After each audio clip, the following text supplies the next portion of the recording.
Hello and welcome back to the Styles UK YouTube channel. Today's video we've got a Q&A for you because we've got a lot of popular questions that we get asked regularly, so I'm just going to answer them all for you today in this video. So let's get started. Okay, so the first question is, what is the difference between Ultra Colour and Ultra Colour Max transfers? Now, they're both full colour transfers, but the main difference is the quantities that you order them in. So Ultra Colour Max is your no minimum order, so you can order just one of these if you want to. Ultra Colour digital transfers are better for volume printing. So if you need 10 or more sheets of transfers, for example, I would definitely opt for Ultra Colour digital transfers because the more you order, the lower the price gets, which means the transfers cost you less and you can make more money on your jobs. But Ultra Colour Max is still a great option if you want to do short runs of something, if you want to test designs before you order the bigger job, things like that. So they're both great products to utilise within your business, but the main difference is the quantities you order them in. Okay, the second question is, explain gang sheets to me and how will they save me more money? So gang sheets, if you haven't heard of them, is essentially when you put more than one design onto a transfer sheet. And this works great if you want to maximize the space on your sheet. So for example, if you have an A3 sheet that your design only takes up half or 3/4 of it, you can really maximize the space on that sheet by adding some smaller designs in underneath, maybe some left chest designs, maybe some neck labels, things like that.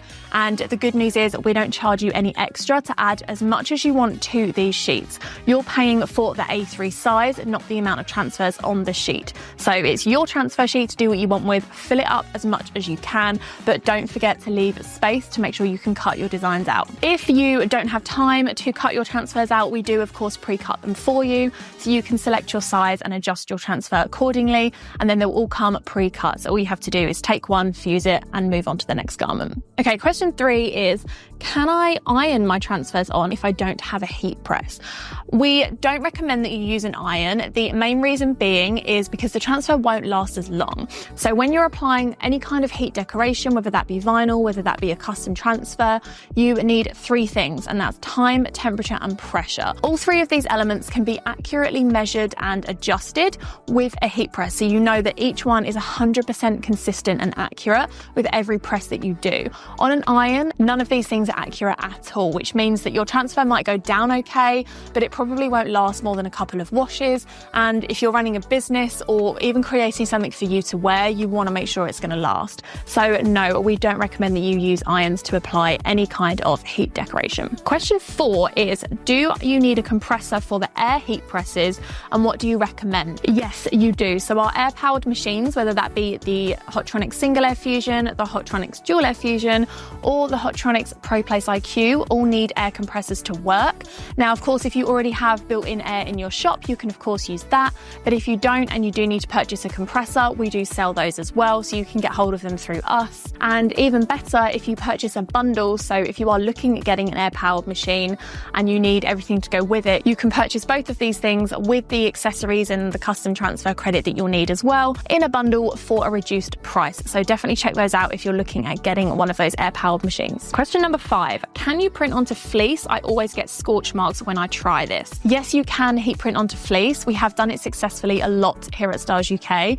And for anything really relating to scorch marks, I would definitely recommend using the arch method. And that's not just for fleece, that could be for 100% polyester or any kind of sensitive garment that might scorch. And essentially what this is accurate pressure, reduced temperature transfers, correct cover sheet, and heated lower platen. Now, we have got a video explaining exactly what this is, so I'll link it here for you and in the description. But I would just recommend that you work your way through the steps of this process. The most successful method that we've found for printing fleece is to use lower heat and make sure your pressure is on the lighter end of medium. But like I say, I'll link the arch method video below. Okay, next question is, I've heard a lot about grip flex pads recently. How do you use them and how do you adjust the temperature to accommodate this? So grip flex is a cover sheet for those of you that don't know, and essentially it's just a thicker cover sheet than your standard release paper, for example. We recommend using grip flex when you've got more of a sensitive garment and you want to protect it and eliminate those scorch marks. But because this is a thicker cover sheet, it does obviously block some of the heat coming from the top platen.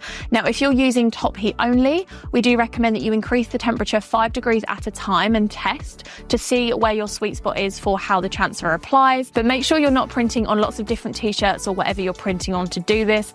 Have that test garment on side and use that to figure out your perfect temperature and then carry out the rest of the job. Which blades can I use to cut your high build 3D heat transfer vinyl? Now, we get asked this question a lot, and we do actually have the blades on the website for sale if you have got a vinyl cutter and you want to learn how to cut high build. Now, if you're using a Graphtec, we recommend you use the GSK 15R, and if you have a Suma, we have the HSK 750R blade. Now, these are both available on styles.co.uk, so just head onto the website, type those in, and you can find the perfect high build blade for your cutter. Do you have any good design tips for when ordering custom heat transfers? We do have a full video series on artwork for heat transfers, so I'll link that in the description for you. But some of my top tips are to make sure that you're using a high resolution file so that you can get the best possible print quality with this, and also make sure that you have a transparent background. That is one of the most important things you need to remember when ordering custom heat transfers. Final question for today's Q&A, and it's, can I easily repeat orders on EasyView? Yes, you can. This is really simple to do. All you have to do is go into your account, select the order that you want to repeat, and then there'll be a button at the top that you can click that will allow you to just repeat the order.